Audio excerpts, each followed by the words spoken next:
Capítulo I. Dentro de todo hombre y toda mujer hay una fuerza que dirige y controla el curso entero de la vida. Usada apropiadamente, puede curar toda aflicción y todo mal a los que se haya expuesta la humanidad.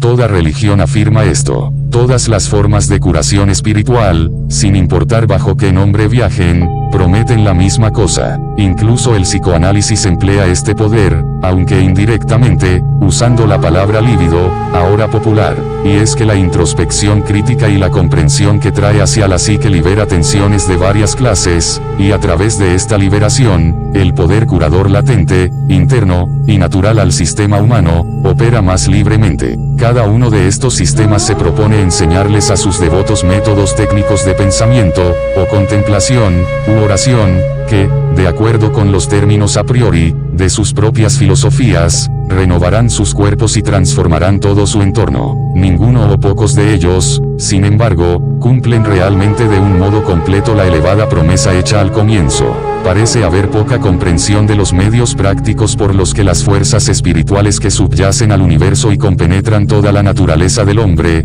pueden ser utilizadas y dirigidas hacia la creación de un nuevo cielo y una nueva tierra. Naturalmente que, sin la cooperación universal, tal ideal es imposible para toda la humanidad. No obstante, cada uno puede comenzar para sí mismo la tarea de reconstrucción. La pregunta crucial es, pues, ¿cómo podemos percatarnos de esta fuerza? ¿Cuáles son su naturaleza y sus propiedades? ¿Cuál es el mecanismo por el que podemos usarla?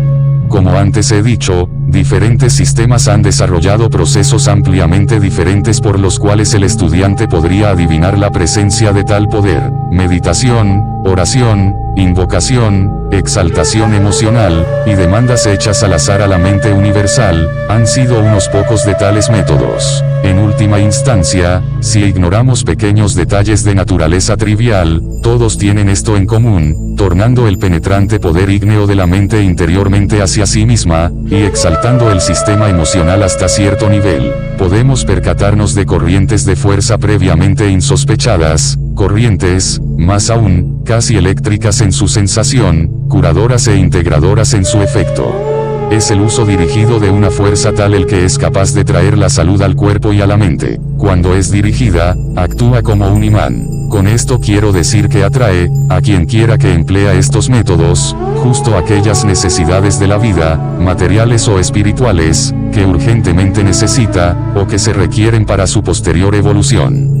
Fundamentalmente, la idea subyacente a los sistemas de curación mental es esta: en la atmósfera ambiente que nos rodea, y compenetrando la estructura de cada minúscula célula del cuerpo, hay una fuerza espiritual. Esta fuerza es omnipresente e infinita. Se halla presente tanto en el objeto más infinitesimal como en la nebulosa o universo, isla de proporciones más conmovedoras. Es esta fuerza la que es la vida misma. Nada hay que esté muerto en toda la vasta extensión del espacio. Todo pulsa con vibrante vida. Incluso las ultramicroscópicas partículas del átomo se hallan vivas. De hecho, el electrón es una cristalización de su poder eléctrico. Siendo infinita esta fuerza vital, se concluye que el hombre debe estar saturado, atravesado plenamente por fuerza espiritual. Constituye su ser superior, su vínculo con la deidad, es Dios en el hombre. Toda molécula de su sistema físico debe estar empapada con su energía dinámica. Cada célula del cuerpo la contiene en plenitud. Nos enfrentamos así cara a cara con el problema que subyace a toda enfermedad, el enigmático problema del agotamiento nervioso.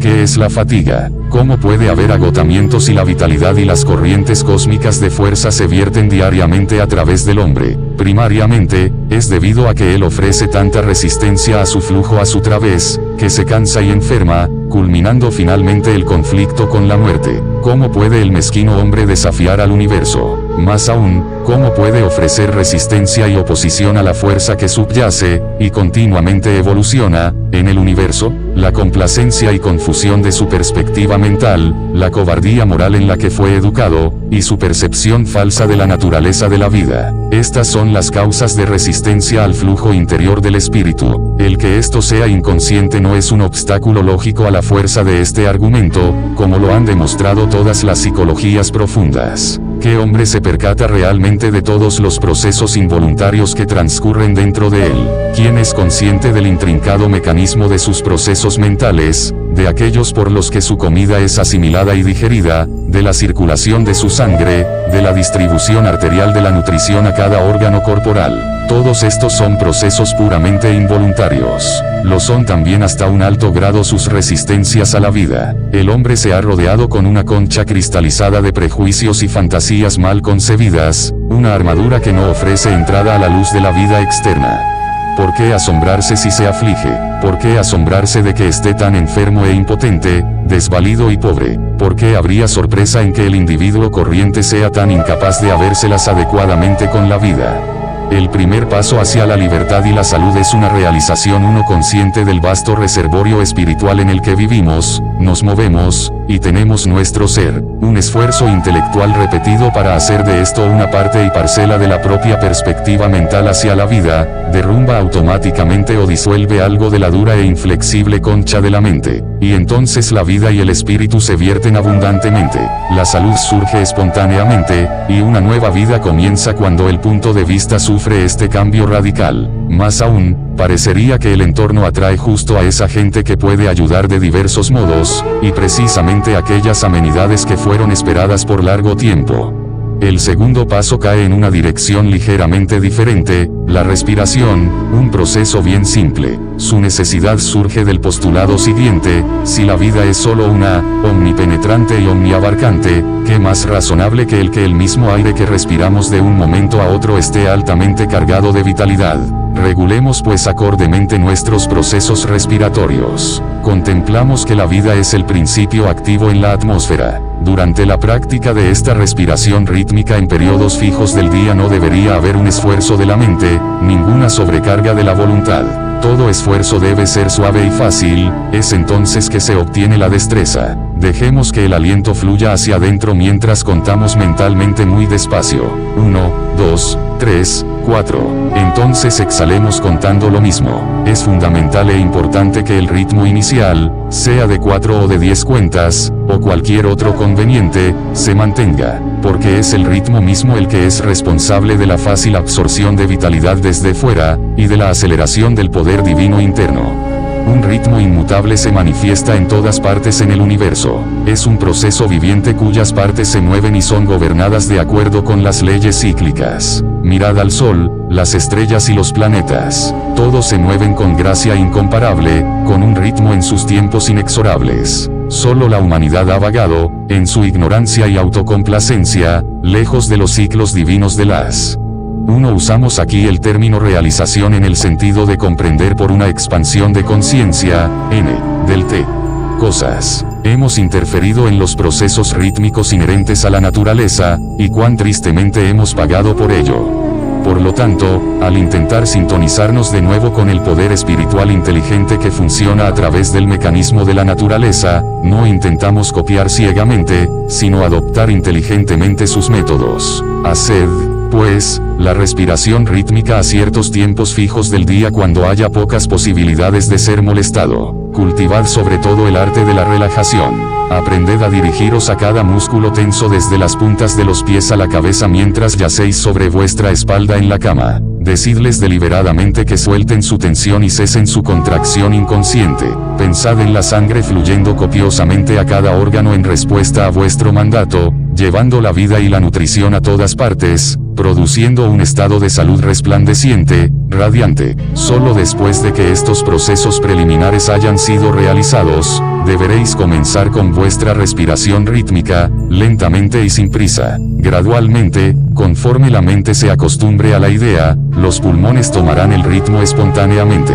En unos pocos minutos se habrá hecho automático. Todo el proceso se vuelve entonces extremadamente simple y agradable.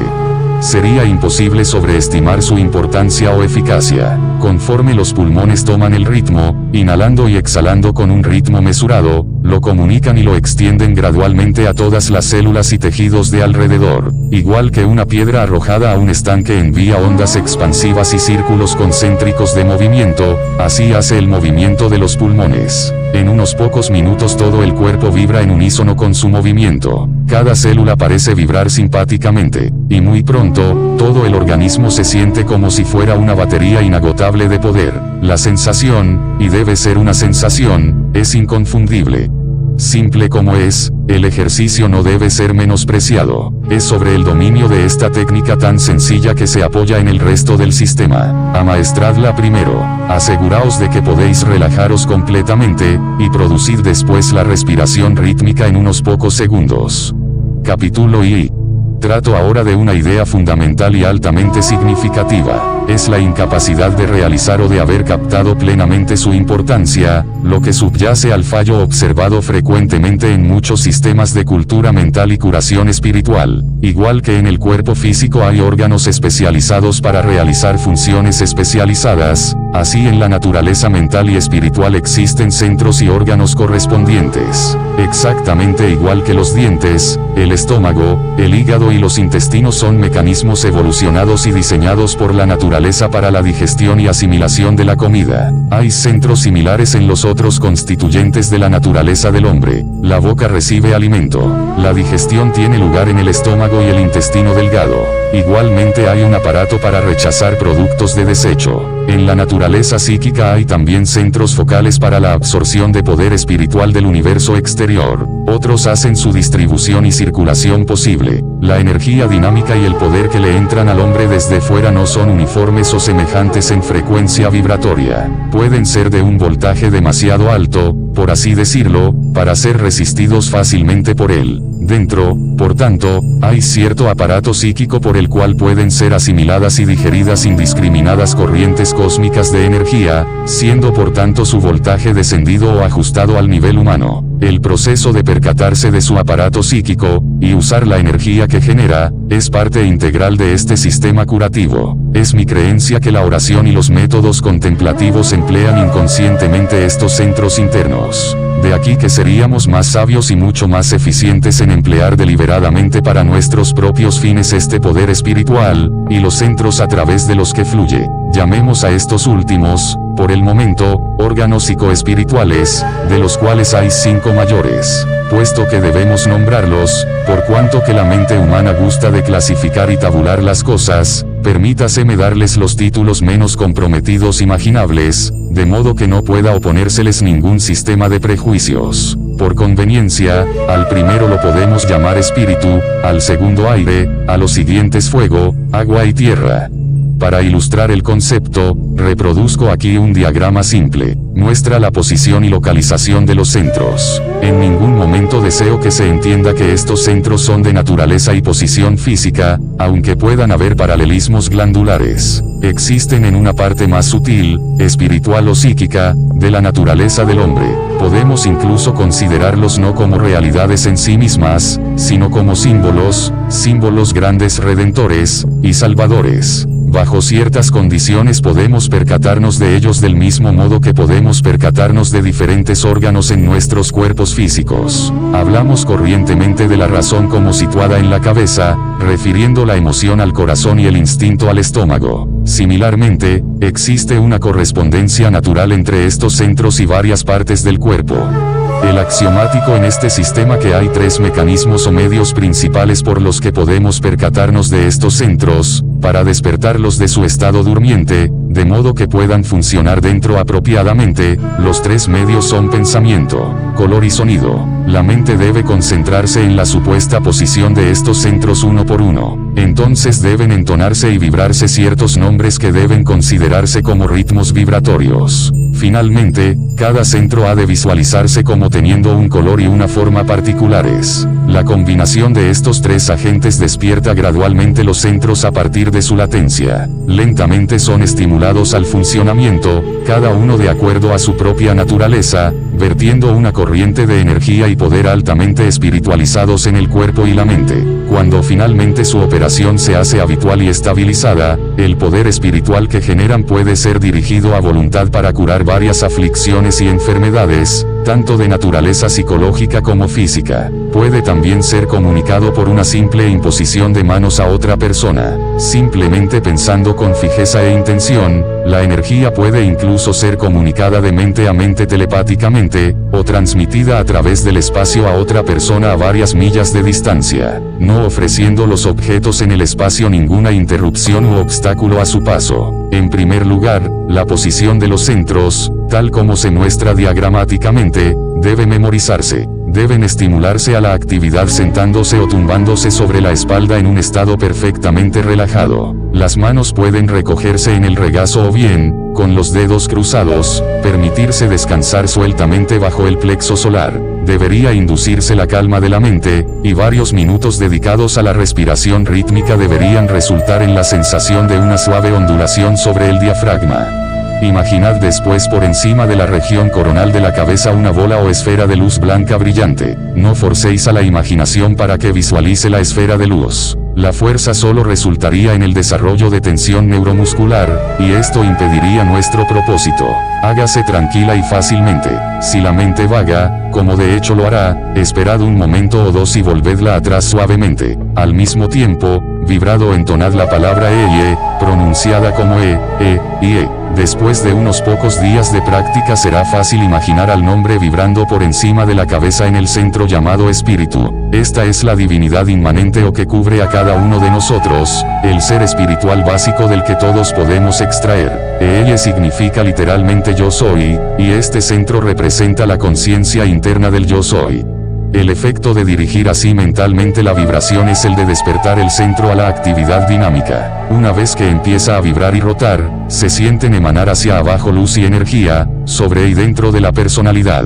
Enormes cargas de poder espiritual se abren camino en el cerebro, y todo el cuerpo se siente inundado de vigor y vida. Incluso las puntas de los dedos de manos y pies reaccionan al despertar de la esfera coronal por una ligera sensación de picor sentida al principio. El nombre debería ser entonado durante las primeras pocas semanas de práctica en un tono de voz moderadamente audible y sonoro. Conforme se adquiere destreza, la vibración puede practicarse en silencio, siendo el nombre imaginado y situado mentalmente en el centro. Si la mente tiende a vagar, la repetición frecuente de la vibración se encontrará de gran ayuda para la concentración. Habiendo dejado aquí descansar a la mente por unos 5 minutos, en los que se verá fulgir y centellear, imaginad que emite hacia abajo una banda blanca a través del cráneo y el cerebro, deteniéndose en la garganta. Aquí se expande para formar una segunda bola de luz, que debería incluir una gran parte de la cara hasta, e incluyendo, las cejas. Si la laringe se concibe como el centro de la esfera, entonces la distancia desde ella a la vértebra cervical en la parte de atrás del cuello será aproximadamente el radio. Naturalmente que esta dimensión variará con gente diferente. Debe proseguirse una técnica similar con esta esfera, a la que llamamos el centro de aire, a la que se hizo con la anterior. Debería ser formulada fuerte y vivamente como una esfera centelleante de luz blanca brillante, resplandeciendo y fulgiendo desde dentro. El nombre a vibrar es Jehová Elohim, pronunciado como YE, o, versión original Lo-im. Una palabra o dos podrían no estar de más en este punto con relación a los nombres. En realidad son nombres adscritos a Dios en varias partes del Antiguo Testamento. La variedad y variación de estos nombres son atribuidas a diferentes funciones divinas. Cuando actúa de cierta manera, Él es descrito por los escribas bíblicos por un nombre. Cuando hace otra cosa, se usa otro nombre más apropiado a su acción. El sistema que estoy describiendo ahora tiene sus raíces en la tradición mística hebrea. Sus innovadores antiguos fueron hombres de exaltadas aspiraciones religiosas y genio. Cabe esperar que fuera proyectada por ellos una base religiosa en este sistema psicológico científico. Pero debe explicarse que para nuestros propósitos del presente día no se implica connotación religiosa alguna por mi uso de estos nombres divinos bíblicos. Cualquiera puede usarlos sin suscribirse en lo más mínimo a las antiguas opiniones religiosas, sea él judío, cristiano, hindú, budista, o ateo. es un sistema puramente empírico que tiene éxito a pesar del escepticismo o la fe del operador. Nosotros podemos considerar hoy estos nombres sagrados en una luz enteramente diferente y práctica. Son notas clave de diferentes constituyentes de la naturaleza del hombre, puertas de entrada a otros tantos niveles de esa parte de la psique de la cual somos normalmente inconscientes. Son frecuencias vibratorias o firmas simbólicas de los centros psicofísicos que estamos describiendo. Su uso como notas, clave vibratorias, despierta a la actividad los centros con los que su frecuencia se halla en simpatía, transmitiendo a nuestra conciencia algún reconocimiento de los varios niveles del lado espiritual inconsciente de nuestras personalidades. De aquí que el verdadero significado religioso no nos concierna, ni su traducción literal. Para referirnos de nuevo al centro de aire en la garganta, que los sonidos vibratorios sean entonados un número de veces, hasta que su existencia sea reconocida y sentida claramente como una experiencia sensoria definida. No hay confusión posible en la sensación de su despertar. Debería emplearse en formularla, y para los centros siguientes, aproximadamente el mismo tiempo que el que fue dedicado a la contemplación de la esfera coronal. Habiendo pasado a este período, déjese descender desde ella, con la ayuda de la imaginación, una banda de luz.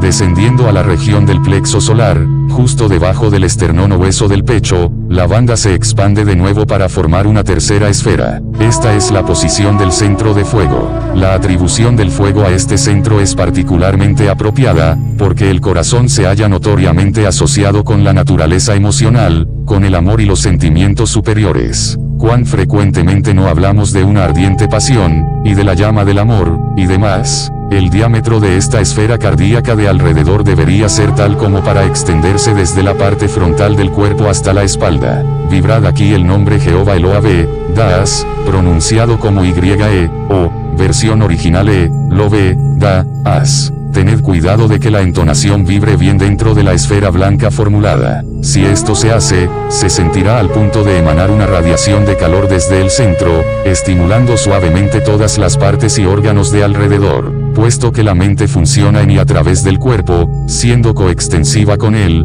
las facultades mentales y emocionales son estimuladas igualmente por el flujo dinámico de energía desde los centros. La dura barrera erigida entre la conciencia y el inconsciente, un tabique blindado que impide nuestra expansión libre y obstaculiza el desarrollo espiritual, se disuelve lentamente. Conforme pasa el tiempo y la práctica continúa, puede desaparecer completamente, y la personalidad adquiere gradualmente integración y plenitud.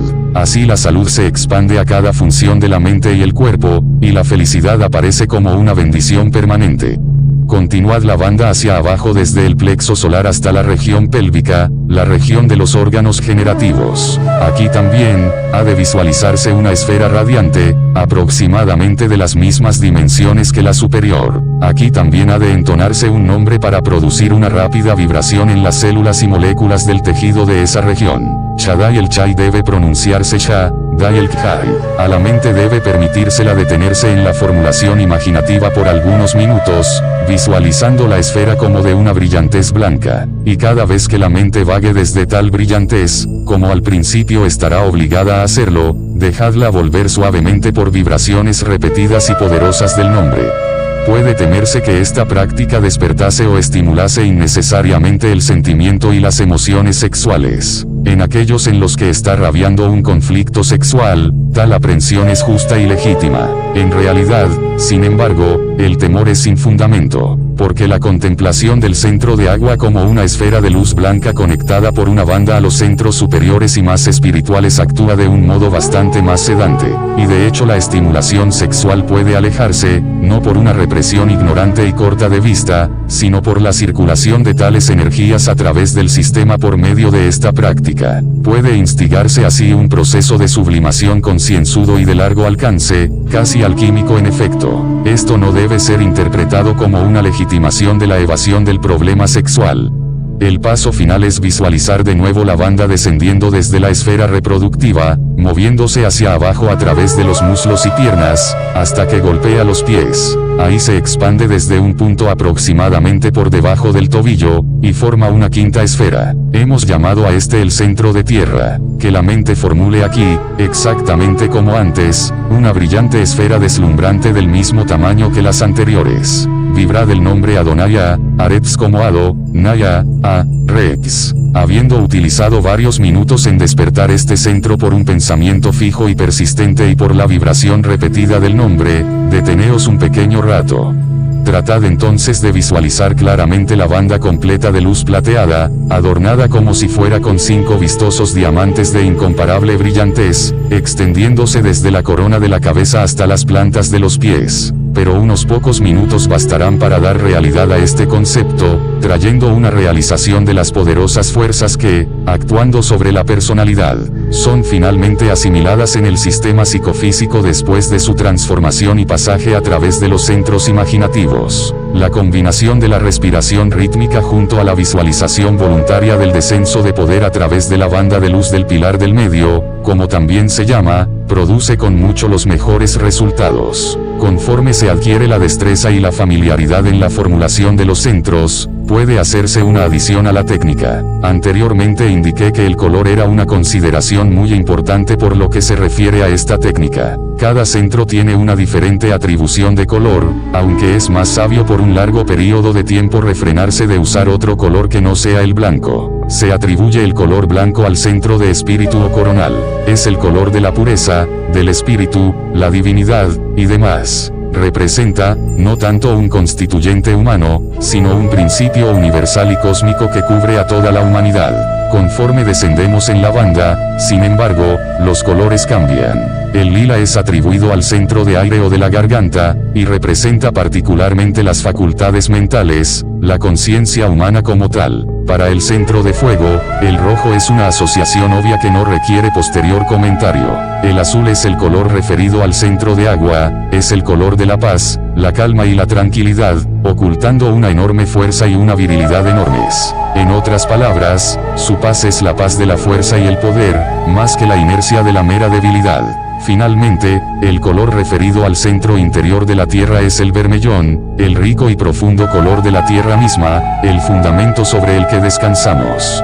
A partir de este sumario tan breve y conciso se verá que cada uno de estos centros tiene una especie de afinidad o simpatía con un constituyente espiritual diferente. Un centro es peculiarmente simpático a, o está asociado con, las emociones y los sentimientos, mientras que otro tiene una base definidamente intelectual. De aquí se sigue lógicamente, y la experiencia demuestra este hecho, que su actividad y estimulación equilibradas evocan una reacción simpática de toda parte de la naturaleza del hombre, y cuando la enfermedad que se manifiesta en el cuerpo sea debida a algún desajuste o enfermedad psíquica, entonces la actividad del centro apropiado debe considerarse como afectada en cierto modo de una manera deletérea. Su estimulación por el sonido, pensamiento, y el color, tiende a estimular el correspondiente principio psíquico, y a dispersar por lo tanto el desajuste. Antes o después es inducida físicamente una reacción para la desaparición de la enfermedad, y la consecuente construcción de nuevas células y tejidos. La aparición de la salud misma. Capítulo 3. Nos aproximamos a un estado posterior e importante en el desarrollo de la técnica del pilar del medio. Habiendo traído poder y energía espirituales al sistema por medio de los centros psicoespirituales, ¿cómo mejor podemos usarlos? Es decir, usarlos en tal manera que cada célula, cada átomo, y cada órgano sea estimulado y vitalizado por esa corriente dinámica. Para empezar, enviemos de nuevo la mente hacia arriba a la esfera coronal, imaginándola que está en un estado de vigorosa actividad.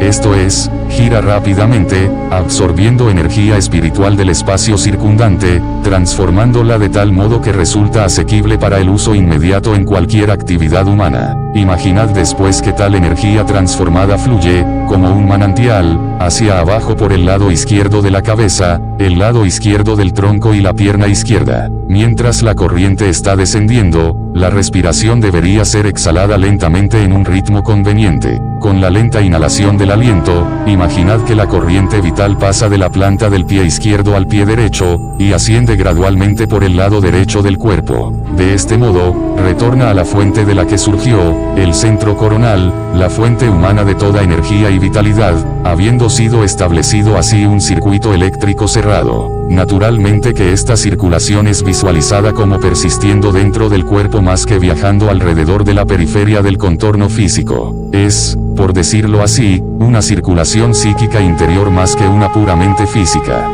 Déjese que esta circulación, una vez establecida firmemente por la mente, fluya llanamente por algunos segundos al ritmo de la respiración, de modo que el circuito haya sido recorrido aproximadamente media docena de veces, o incluso más, si se desea. Repetidlo entonces en una dirección ligeramente diferente. Visualidad del flujo vital moviéndose desde el centro coronal de por encima de la cabeza, hacia abajo por el frente de la cara y del cuerpo. Después de haber vuelto hacia atrás bajo las plantas de los pies, asciende por la espalda en un anillo bastante amplio de energía vibrante. Esto, igualmente, debería acompañar a la inhalación y exhalación del aliento, y debería persistir por, al menos, 6 circuitos completos. El efecto general de estos dos movimientos será el de establecer en, y alrededor, de la forma física un contorno ovoide de substancia y poder que circulan libremente. Puesto que la energía espiritual que manejamos con esta técnica es extremadamente dinámica y cinética, irradia en todas direcciones, extendiéndose hacia afuera hasta una distancia apreciable. Es esta radiación la que forma, colorea, e informa, la esfera ovoide de sensación que no coincide con la forma o dimensión del armazón físico. La percepción general y la experiencia sostienen que la esfera de luminosidad y magnetismo se extiende hacia afuera hasta una distancia más o menos idéntica a la longitud del brazo extendido, y es dentro de este aura, como la llamamos, que existe el nombre físico como una almendra dentro de su cáscara. Circular la fuerza admitida en el sistema por los anteriores ejercicios mentales equivale a cargarlo en grado considerable con vida y energía en cada departamento de su naturaleza. Naturalmente que esto debe ejercer un efecto considerable, en lo que se refiere a la salud en general, sobre la almendra encerrada adentro. El método final de circulación semeja más bien la acción de una fuente. Así como el agua es forzada o subida a través de una tubería hasta que sale en chorro por arriba, cayendo en spray a todos los lados, igual lo hace el poder dirigido por esta última circulación. Enviad la mente hacia abajo al centro de tierra, imaginando que es la culminación de todos los otros, el receptáculo de todo poder, el almacén y terminal de la fuerza vital que ingresa. Imaginad entonces que este poder asciende o es absorbido por la banda hasta que se desborda violentamente y cae dentro de los confines del aura ovoide. Cuando ha descendido a los pies, es recogida y concentrada de nuevo en el centro de tierra, en preparación a ser enviada de nuevo hacia arriba por la banda. Como antes, la circulación debe acompañar a un ritmo definido de inhalación y exhalación. Por estos medios, la fuerza curadora es distribuida a cada parte del cuerpo. Ningún átomo o célula en órgano o miembro alguno es omitido de la influencia de su poder sanador regenerativo.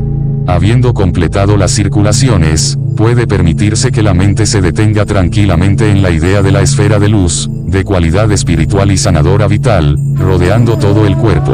La visualización debería hacerse tan vívida y poderosa como fuera posible. La sensación que sigue a la formulación parcial o completa del aura en la manera descrita es tan marcada y definida como para ser inconfundible. Está señalada en primer lugar por una sensación extremada de calma, vitalidad y equilibrio, como si la mente estuviera plácida y tranquila. El cuerpo, en descanso completo en un estado de relajación, se siente en todas sus partes concienzudamente cargado y penetrado por la vibrante corriente de vida. La piel a lo largo de todo el cuerpo arrojará síntomas, causados por la intensificación interior de la vida, de un picor y calor suaves. Los ojos se vuelven claros y brillantes, la piel toma un fresco fulgor saludable, y toda facultad, mental, emocional y física, se incrementa hasta un grado considerable. Este es el momento en el que, caso de haber algún disturbio funciona, en algún órgano o miembro, la atención debería ser dirigida y enfocada en esa parte. El resultado de enfocar así la atención dirige un flujo de energía sobre el equilibrio general recién establecido. El órgano enfermo resulta bañado en un mar de luz y poder. Tejidos y células enfermas,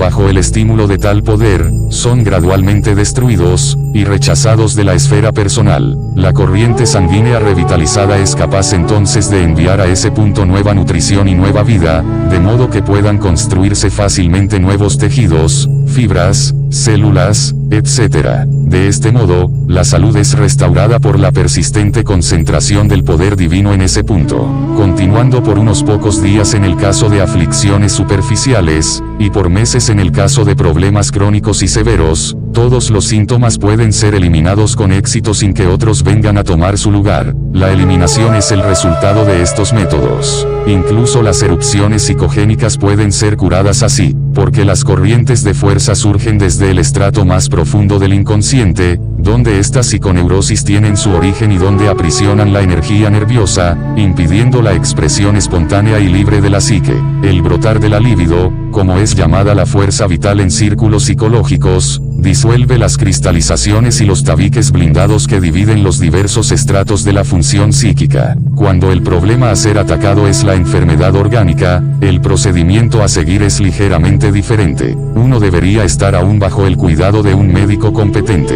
En este caso se requiere una corriente de poder considerablemente más vigorosa, tanto como para disolver la lesión, y ser suficiente para poner en movimiento esas actividades sistémicas y metabólicas que construyan nuevas estructuras de tejidos y células. Para cumplir estos requisitos en un sentido ideal, puede ser necesaria una segunda persona, de modo que su vitalidad, añadida a la del paciente, pueda superar la condición. Una técnica sutil que mi experiencia ha descubierto como supremamente exitosa, y que cualquier estudiante puede adoptar, es relajar primeramente cada tejido a todo lo largo del cuerpo antes de intentar la técnica del pilar del medio. El paciente es situado en un estado altamente relajado, uno en el que cada tensión neuromuscular ha sido comprobada, y llevada a la atención del paciente. La conciencia es capaz entonces de eliminar la tensión e inducir un estado relajado de ese músculo o miembro. Yo he encontrado un preliminar útil en la práctica de la manipulación y masaje de la columna, con profundos amasamientos y pases, pues de este modo se produce una circulación aumentada de sangre y linfa, lo que desde el punto de vista fisiológico es media batalla ganada. Habiéndose obtenido un grado de relajación adecuado,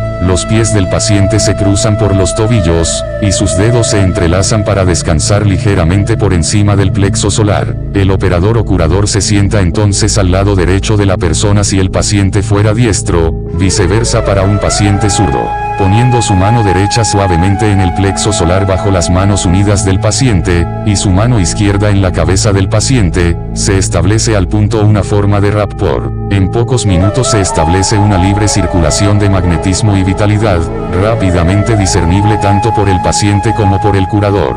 La actitud del paciente debería ser de absoluta receptividad a la fuerza que ingresa, automática, si él tuviera confianza y fe inamovibles en la integridad y habilidad del operador. El silencio y la calma deben mantenerse por un rato, después del cual, el operador realiza en silencio la práctica del pilar del medio, manteniendo todavía su contacto físico con el paciente. Sus centros espirituales despiertos actúan sobre el paciente por simpatía. Un despertar similar se introduce en la esfera del paciente, y sus centros finalmente empiezan a operar y a arrojar una equilibrada corriente de energía adentro de su sistema. Incluso aunque el operador no vibre los nombres divinos audiblemente, el poder que fluye a través de sus dedos establece una actividad que con seguridad producirá algún grado de actividad sanadora dentro del paciente.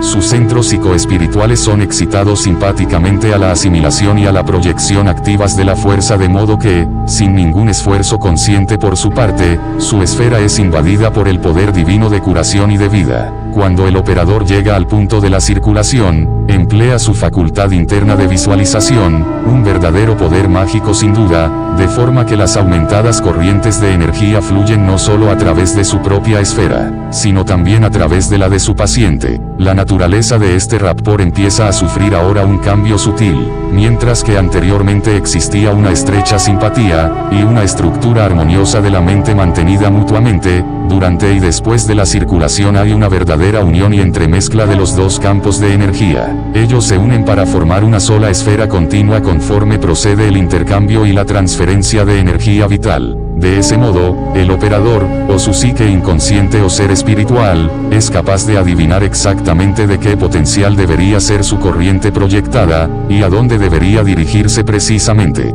Un número de estos tratamientos, incorporando la cooperación y entrenamiento del paciente en el uso de métodos mentales, debería ir ciertamente lejos en aliviar la condición original. Ocasionalmente, puesto que el fanatismo debe ser rechazado por encima de todo, los métodos médicos y manipulativos pueden ser combinados útilmente con los métodos mentales descritos, para facilitar y acelerar la cura.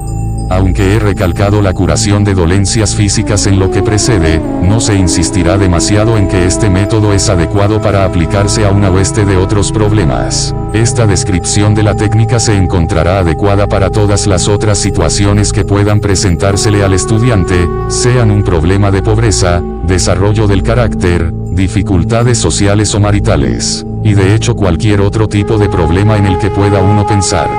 Capítulo IV chica.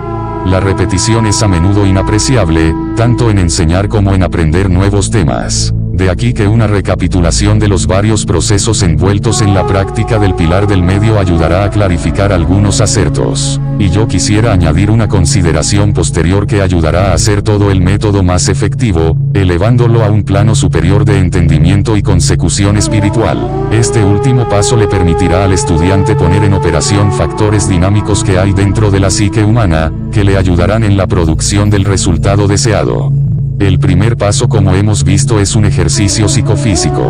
El estudiante debe aprender cómo relajarse, cómo soltar el agarrotamiento crónico de tensión neuromuscular que hay en su cuerpo. Cada tensión involuntaria, en cualquier grupo de músculos o tejidos en cualquier área del cuerpo, debe ser llevada al alcance de su percepción consciente. La percepción es la llave mágica por la que esa tensión puede ser literalmente fundida y disuelta. Para esto solo se necesita una pequeña práctica, y la destreza se obtiene muy rápidamente. La conclusión importante que sigue a la relajación física es que la mente misma en todos sus departamentos y ramificaciones pasa por una relajación similar.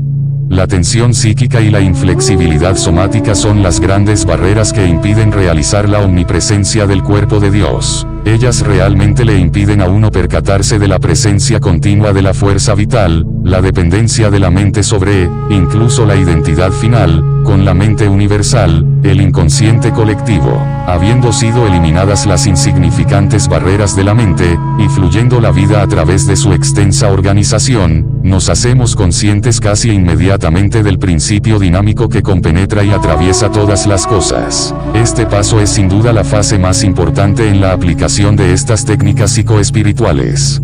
Habiéndose percatado de lo precedente, el proceder lógico es despertar los centros espirituales internos que puedan manejar, como si fuera, este poder de alto voltaje, y transformarlo en una cualidad humana usable. Posiblemente, la manera más fácil de concebir esto es asemejar la parte espiritual del hombre a un aparato receptor de radio. El instrumento debe primero ser encendido con poder, bien de la batería o bien de la central, antes de que funcione. Una vez que el poder está fluyendo a través de él, el resto del intrincado mecanismo de alumbrado, transformadores, condensadores, tubos y antena, es capaz de entrar en operación. Igual sucede con el hombre. Podemos sintonizarnos con el infinito más rápidamente a través del mecanismo de encender los centros internos, las propias válvulas de radio del hombre. Cuando el aparato de radio es operativo, la corriente divina puede ser disparada a través del aparato de varios modos, hasta que tanto el cuerpo como la mente resultan poderosamente vitalizados, y fuertes con la energía espiritual.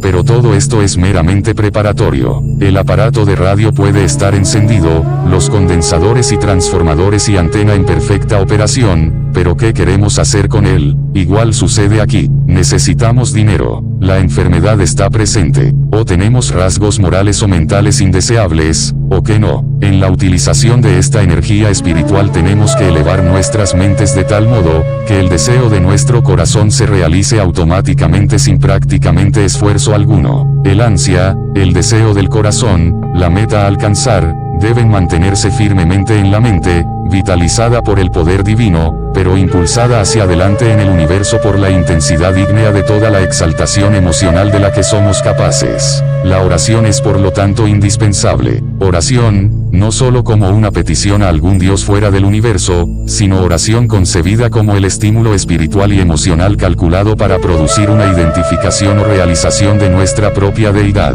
La oración, realizada sinceramente, movilizará todas las cualidades del ser, y el fervor interno que despertará, reforzará el trabajo hecho previamente. Dará éxito como un resultado casi infalible, porque en tal caso, el éxito no llega por el propio esfuerzo humano, sino porque Dios trae el resultado. El fervor y la exaltación emocional le permiten a uno realizar la divinidad interna, que es el factor espiritual que lleva nuestros deseos a un inmediato y completo cumplimiento. Pero me pregunto si la oración de la variedad tranquila, no emotiva, tiene algún valor aquí. Esta petición a sangre fría no encuentra lugar dentro de las más elevadas concepciones de la consecución espiritual. Un antiguo metafísico dijo una vez, inflamaos con la oración. Aquí está el secreto. Debemos orar de modo que todo nuestro ser se inflame con una intensidad espiritual ante la cual nada pueda resistirse. Todas las ilusiones y todas las limitaciones se disuelven manifiestamente ante este fervor. Cuando el alma arde literalmente, se consigue la identidad espiritual con Dios. Entonces se alcanza sin esfuerzo el deseo del corazón, porque Dios lo hace. El ansia se convierte en hecho objetivo, fenomenal, para que todos lo vean. ¿Qué oraciones, pues, deberían emplearse para elevar la mente a esta intensidad, para despertar el fervor emocional del que se dijo inflamaos en la oración? Concibo que ese es un problema a ser resuelto por cada uno por sí mismo. Todo hombre y mujer tiene alguna idea sobre la oración que, cuando se sostiene, le inflamará a la realización interna. Alguna gente usará un poema que siempre ha tenido el efecto de exaltarles. Otros usarán el Padre Nuestro, o puede que el Salmo 23, y así para todos los tipos posibles. Para mí mismo prefiero el uso de algunos himnos arcaicos conocidos como invocaciones, pero que son oraciones no obstante, que ciertamente tienen sobre mí el efecto deseado de hacer surgir el potencial emocional necesario. En la esperanza de que pudieran ser útiles a otros, añado aquí un par de fragmentos, estando compuesto el primero a partir de versículos de varias escrituras. Yo soy la resurrección y la vida. Quien quiera que crea en mí, aunque esté muerto, vivirá, y quien quiera que viva y crea en mí tendrá vida eterna. Yo soy el primero, y soy el último. Yo soy el que vive y estuvo muerto, pero escuchad. Yo estoy vivo para siempre, y sostengo las llaves del infierno y de la muerte, porque sé que mi Redentor vive y que Él permanecerá sobre la tierra en el último día. Yo soy la vía, la verdad y la vida. Ningún hombre llega al Padre si no es por mí. Yo soy el purificado. He pasado a través de las puertas de la oscuridad hacia la luz. He peleado sobre la tierra para el bien. He terminado mi trabajo. He entrado en lo invisible. Yo soy el sol que se eleva, habiendo pasado a través de la hora de la nube y de la noche. Yo soy Amón, el oculto, el que inaugura el día. Yo soy Osiris Onnofris, el justificado, el Señor de la vida, triunfante sobre la muerte. No hay parte de mí que noroeste sea de los dioses. Yo soy el que prepara el sendero, el que rescata para la luz. Que la blanca luz del Espíritu Divino descienda. El segundo fragmento es algo diferente del anterior, aunque ambos tienen un efecto personal similar cuando se repiten lentamente, se meditan, y se sienten intensamente. Esta segunda oración consta de dos partes, siendo la primera una suerte de petición al ser divino superior, mientras que la segunda habla de la realización de la identidad con él. Yo te invoco, el nonato, tú que creaste la tierra y los cielos. Tú que creaste la noche y el día, tú que creaste la oscuridad y la luz, tú eres el hombre hecho perfecto, que ningún hombre ha visto nunca, tú eres Dios, y Dios verdadero, tú has distinguido entre el justo y el injusto, tú hiciste la hembra y el macho, tú produjiste la semilla y el fruto, tú formaste a los hombres para amarse uno a otro y odiarse uno a otro, tú produjiste la humedad y la sequedad, y aquello que nutre todas las cosas creadas. La segunda mitad debería seguir solo después de una larga pausa en la que uno intenta realizar qué es lo que la oración ha afirmado, y que está elevando a la mente a una apreciación de la secreta divinidad oculta interna, que es la creadora de todas las cosas. Este es el Señor de los dioses. Este es el Señor del universo. Este es aquel a quien temen los vientos. Este es aquel, que habiendo hecho la voz por su mandato, es Señor de todas las cosas, Rey, Rector, y ayuda. Escúchame y haz que todos los espíritus estén sometidos ante mí, de modo que todo espíritu del firmamento y del éter, sobre la tierra y bajo la tierra, en terreno seco y en el agua, del aire en remolino y del fuego en embestida, y cada hechizo y azote de Dios el vasto, pueda ser hecho obediente ante mí. Yo soy el espíritu no nato, que tiene vista en los pies, el fuego fuerte e inmortal. Yo soy la verdad. Yo soy el que odia que el mal se extienda en el mundo. Yo soy el que ilumina y atruena. Yo soy aquel del cual es la lluvia de la vida de la tierra. Yo soy aquel cuya boca siempre flamea. Yo soy la gracia del mundo. Mi nombre es el corazón ceñido con una serpiente. Estos fragmentos de oración solo se sugieren, y han de usarse o rechazarse conforme cada estudiante lo sienta adecuado. Operan para mí, pueden operar en el caso de otros estudiantes, o no, según sea el caso. Capítulo B chica. Aparte de la terapia, hay otros usos de la técnica del pilar del medio, como ya he sugerido anteriormente. El estudiante emprendedor adivinará sus propios usos. Puede ser que por varias razones ciertas necesidades de la vida, bien físicas o espirituales, le hayan sido negadas a uno, con un consiguiente efecto entumecedor sobre el carácter y el resultado de un sentimiento de frustración. Esto último tiene siempre un efecto depresivo e inhibitorio sobre la mente humana, produciendo indecisión, ineficacia e inferioridad. No hay ninguna necesidad real de que hayan frustraciones o inhibiciones indebidas en nuestras vidas. Una cierta cantidad es inevitable sin duda. Mientras seamos humanos es cierto que en alguna medida hemos de estar impedidos en nuestros esfuerzos por expresar plenamente el ser interno, experimentando así algún grado de frustración. Pero cualquier medida anormal o sentido persistente de impedimento y frustración puede ser tratado, y, con estos métodos espirituales y mentales, eliminado. En primer lugar es necesario un entendimiento de la vida, y una aceptación incondicional de todo en la vida, y de toda experiencia que pueda surgir en nuestro camino. Con la comprensión vendrá un amor a la vida y al vivir, porque amor y comprensión son una y la misma cosa. Alentará también la determinación de no frustrar por más tiempo los procesos naturales, sino cooperar con la naturaleza. Los métodos de cultura mental y espiritual han mantenido por largo tiempo la esperanza de que estas condiciones inhibitorias puedan ser aliviadas. La pobreza, tanto de estado como de idea, es una condición de la vida que estas técnicas han reconocido siempre como capaz de ser tratada. El método usual es el de una reflexión tan profunda y prolongada, justo sobre ese estímulo mental, cualidad moral o cosa material que se desea, que la idea de la necesidad se sumerge en la llamada mente subconsciente. Si las barreras que conducen al subconsciente son penetradas de modo que este último acepta la idea de la necesidad,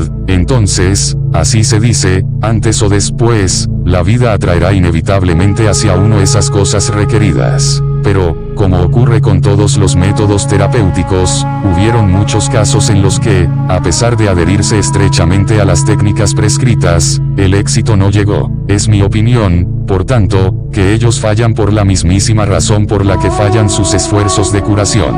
En breve, era porque no había una verdadera comprensión del mecanismo psicodinámico interior por el cual pudieran ser producidos tales efectos. No había una apreciación de los métodos por los cuales pudiera ser estimulada la naturaleza dinámica del inconsciente, de modo que la personalidad humana se transformara en un poderoso imán que atrajese hacia sí cualquier cosa que verdaderamente deseara o fuera necesaria para su bienestar. Si este procedimiento es defendible moralmente, es una cuestión que no deseo discutir con largura, aunque sé que surgirá, pero la respuesta es breve. Cualesquiera facultades que tengamos están para usarse, y usarse tanto para nuestra propia ventaja como para la de otros. Si estamos en un estado de constante fricción mental, frustración emocional, y pobreza excesiva, dejo de ver de qué modo podemos servir tanto a nosotros como a nuestros compañeros. Eliminad primero estas restricciones, mejorad las facultades mentales y emocionales de modo que la naturaleza espiritual sea capaz de penetrar a través de la personalidad y manifestarse de modo práctico. Entonces estaremos en situación de ser de algún servicio a aquellos con los que entramos en contacto. La estimulación preliminar de los centros psicoespirituales, y la formulación posterior, clara y vívidamente, de nuestras demandas al universo, es capaz de atraer casi cualquier cosa requerida, siempre que, naturalmente, esté dentro de los límites de la razón y la posibilidad. En primer lugar, permítaseme prolongar mis posteriores afirmaciones estableciendo que desde el punto de vista práctico los rudimentos del esquema astrológico son de valor incontable por cuanto ofrecen una clasificación concisa de las amplias divisiones de las cosas. No es que me concierna aquí la astrología como tal, sino que simplemente es conveniente usar aquí su esquema. Sus raíces están en las 7 ideas o planetas principales a quienes pueden ser referidas la mayoría de las ideas y de las cosas. A cada una de estas ideas, raíz son atribuidos un color positivo y uno negativo, y un nombre divino para el propósito de la vibración. Yo propongo nombrar los planetas con sus atribuciones principales del modo que sigue. Saturno, gente anciana y planes antiguos. Las deudas y su pago. Agricultura, bienes inmuebles, muerte, testamentos, estabilidad, inercia. Color positivo, índigo, negativo, negro. Jehová Elohim, pronunciado YE, O, versión original Lo-im. Júpiter, abundancia, plenitud, crecimiento, expansión, generosidad, espiritualidad, visiones, sueños, largos viajes. Banqueros, acreedores, deudores, juego. Color positivo, púrpura, negativo, azul. El, pronunciado exactamente igual que se escribe. Marte, energía, prisa, ira, construcción o destrucción, según la aplicación, peligro, cirugía, vitalidad y magnetismo, fuerza de voluntad, colores positivo y negativo, rojo brillante, Elohim Gibor, pronunciado Lo, Inyi, Bor. Sol, superiores, patrones ejecutivos, oficiales, poder y éxito, vida, dinero, mejoras de todas clases, iluminación, imaginación, poder mental, salud, color positivo, naranja, color negativo, amarillo u oro, Jehová Elohim, Das, pronunciado YE, O, versión original Lo-ve, Da, As. Venus, asuntos sociales, afectos y emociones, mujeres, gente joven, todos los placeres y artes, música, belleza, extravagancia, lujo, autoindulgencia, ambos colores, verde esmeralda, Jehová Tsabaoth, pronunciado YE, O, versión original TSA, versión original, OS. Mercurio, asuntos de negocios, escrituras, contratos, juicios y viajes cortos. Compra, venta, regateo, vecinos, dar y obtener información, capacidades literarias y amigos intelectuales, libros, papeles, color positivo, amarillo, color negativo, naranja, Elohim Tsabaoth. Luna, público en general, mujeres, reacciones del sentir, viajes cortos y mudanzas, cambios y fluctuaciones, la personalidad, color positivo, azul, color negativo, marrón purpúreo, Cha, Dai el Chai. Estas son, muy brevemente, las atribuciones de los planetas bajo las que casi todo y cada tema en la naturaleza pueden clasificarse. Esta clasificación es extremadamente útil porque simplifica enormemente la tarea del desarrollo físico y espiritual. Sería mejor que antes de concluir pusiera unos pocos ejemplos simples y elementales para ilustrar la función y método de empleo de estas correspondencias. Supongamos que estoy ocupado en ciertos estudios que requieren libros que no son fácilmente asequibles a partir de los libreros. A pesar de mis demandas por ellos, a pesar de anunciarlo ampliamente y de mi deseo de pagar por ellos un precio razonable, mis esfuerzos no tienen provecho. El resultado es que por el momento mis estudios están interrumpidos. Este retraso llega hasta el punto en que es excesivo e irritante, y decido usar mis propios métodos para acabarlo. A ciertos intervalos prescritos, preferiblemente al levantarme por la mañana y antes de retirarme a dormir por la noche, practico la respiración rítmica y el pilar del medio. Por estos métodos he hecho asequibles enormes cantidades de poder espiritual, y he transformado el inconsciente en un poderoso acumulador, preparado para proyectar o atraer poder para cumplir mi necesidad. Círculo a través del sistema áurico.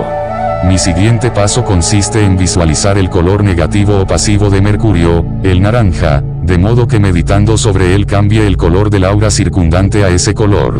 Uso el naranja porque los libros que necesito son atribuidos a Mercurio, y empleo el color negativo porque tiende a hacer la esfera de sensación abierta, pasiva y receptiva. Entonces procedo a carga y vitalizar la esfera vibrando el nombre divino apropiado una y otra vez, hasta que según mis percepciones me parece que todas las fuerzas mercuriales del universo reaccionan ante la atracción magnética de esa esfera. Todas las fuerzas del universo son imaginadas convergiendo sobre mi esfera, atrayendo hacia mí justo esos libros, documentos, críticas, amigos y demás, necesarios para proseguir mi trabajo.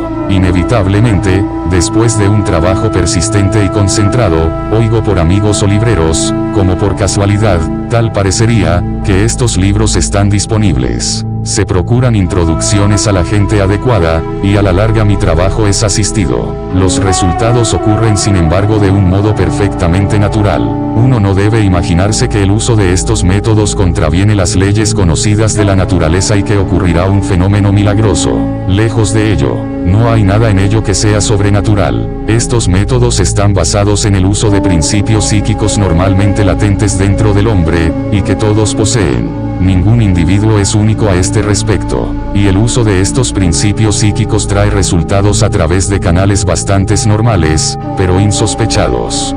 Por otra parte, si deseara ayudar a un colega que tiene aspiraciones literarias pero que en cierta situación encuentra su estilo entumecido y el flujo libre de ideas inhibido, yo debería alterar mi método solo en un punto particular. En vez de usar el naranja como antes, debería visualizar el aura de un color amarillo o dorado, aunque el nombre vibratorio sería el mismo. De nuevo, en vez de imaginar que las fuerzas universales tienen un movimiento centrípeto hacia mi esfera, debería intentar realizar que las fuerzas mercuriales, despertadas dentro de mí por la visualización del color y por la vibración, son proyectadas desde mí hacia mi paciente. Si él, también, permanece tranquilo y meditativo a la misma hora, mi ayuda resultará más poderosa puesto que él asistirá conscientemente a mis esfuerzos con una meditación similar, pero no es necesario insistir sobre esto, pues, como lo muestran los experimentos telepáticos, la mayor parte de las impresiones del receptor son recibidas inconscientemente.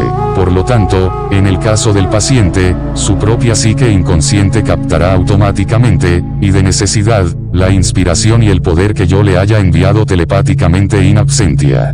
Este sistema combina la sugestión telepática con la comunicación dirigida del poder vital.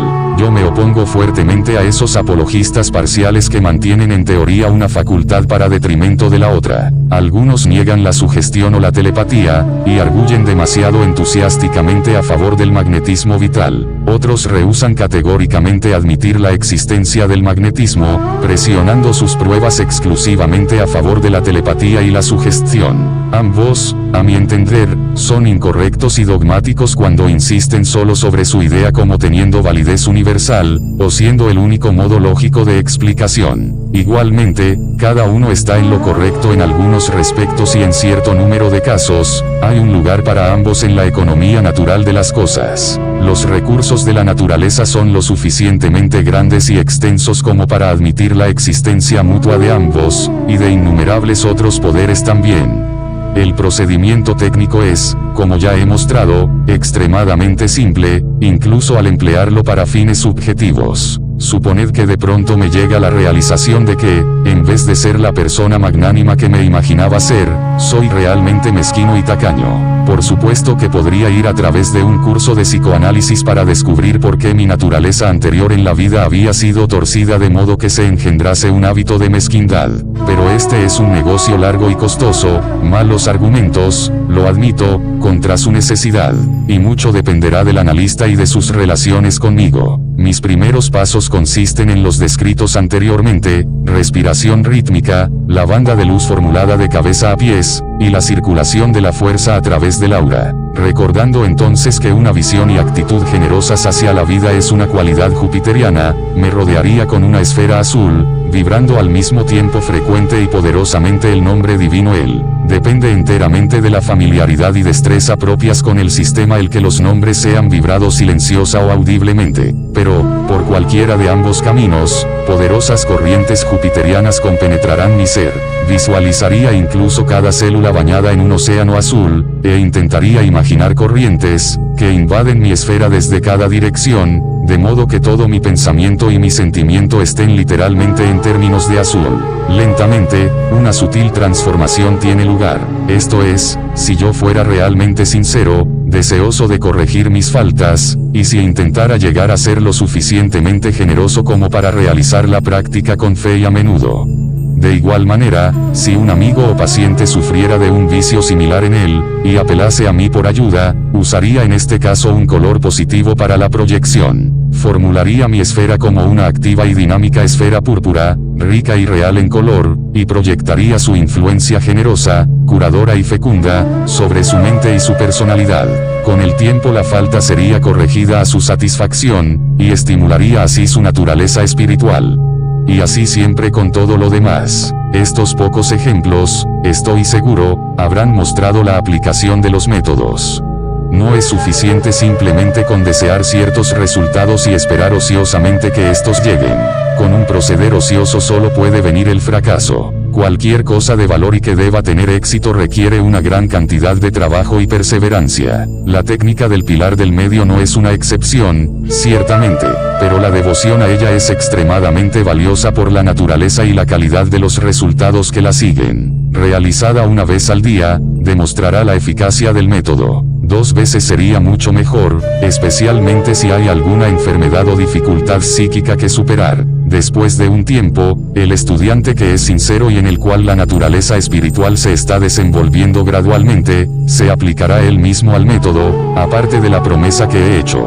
Poderes curadores, liberación de la pobreza y de la preocupación, felicidad, todos estos son eminentemente deseables. Pero sobre, y por encima de estos, está el deseo de conocer y expresar el ser espiritual interno, aunque puede ocurrir en algunos casos que este ideal sea difícilmente asequible hasta que se haya conseguido alguna medida de consecución en otros respectos y a otros niveles. Cuando, sin embargo, el ideal se realiza como deseable, entonces el valor de este método se realizará también como supremamente efectivo para ese fin.